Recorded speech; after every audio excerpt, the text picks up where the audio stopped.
एक बार एक संत जंगल में कुटिया बना करके रह रहे थे। बहुत सालों से वहां तपस्या कर रहे थे, आराधना कर रहे थे, प्रभु की प्रतीक्षा कर रहे थे, भगवान श्री कृष्ण के बड़े भक्त थे, लेकिन भगवान के दर्शन नहीं मिल रहे थे। एक बार एक शिकारी उस जंगल में आया।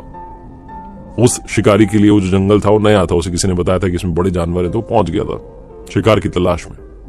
उसे कुटिया दिखाई दी, उसने जाकर के दरवाजा खटखटाया कि थोड़ा भोजन मिल जाएगा, पानी वानी पी लेंगे। तो अंदर से बाबा जी निकले। बाबा जी ने उससे पूछा कि भैया कौन हो? तो उसने कहा मैं शिकारी हूं। साफ साफ बता दिया, शिकार करने आया हूं, मुझे किसी ने बताया कि घना जंगल है, बड़े सारे जानवर है, मैं शिकार करने के लिए पहुंच गया। उसने बाबा जी से पूछा कि आप कौन है, क्या कर रहे हैं? तो बाबा जी ने बता दिया मैं संत हूं, तपस्या कर रहा हूं। फिर उसने पूछा कि मतलब क्या करते क्या है आप? उस शिकारी को ज्यादा इसके बारे में जानकारी नहीं थी, उसका काम ही यही था, बस वो तो जानवर पकड़ता था। तो बाबा जी ने कहा क्या समझाऊं इसको?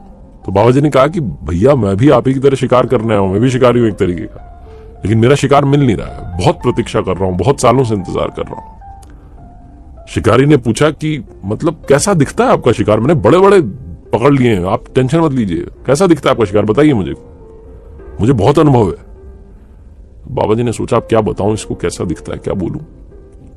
फिर भी उन्होंने बता दिया कि मेरा जो शिकार है वो सांवला सलोना है, सर पर मोर मुकुट लगाता है, बांसुरी बजाता है, लेकिन मिल नहीं रहा है, बहुत सालों से प्रतीक्षा कर रहा हूं। और ये कहते कहते वो भाव विभोर हो गए, रोने लग गए, आंखों से अश्रुधारा बह निकली।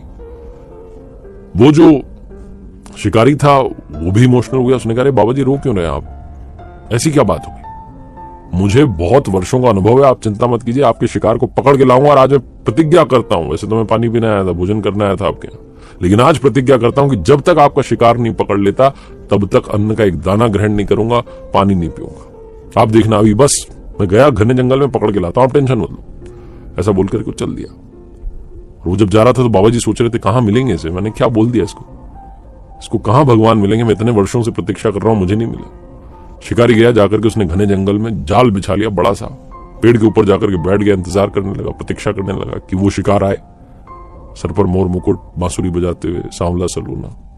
कोई आ ही नहीं रहा। एक दिन बीत गया, 2 दिन, 3 दिन, बैठा हुआ भूखा प्यासा, बस यही प्रतीक्षा कि वो शिकार आ जाए, एक बार फंस जाए, बस लेकर के चलूं बाबा जी के पास। वो बहुत परेशान है। जब 4 दिन हो गए तो भगवान को लगा कि तो जाने वाला नहीं है, टस से मस नहीं होगा, बैठा हुआ है मेरे इंतजार में। तो भगवान स्वयं प्रकट हो गए, वही रूप जैसा बाबा जी ने बताया था, और खुद ही चलते चले आए, चलते चले जा रहे हैं, खुद आकर के जाल में फंस गए।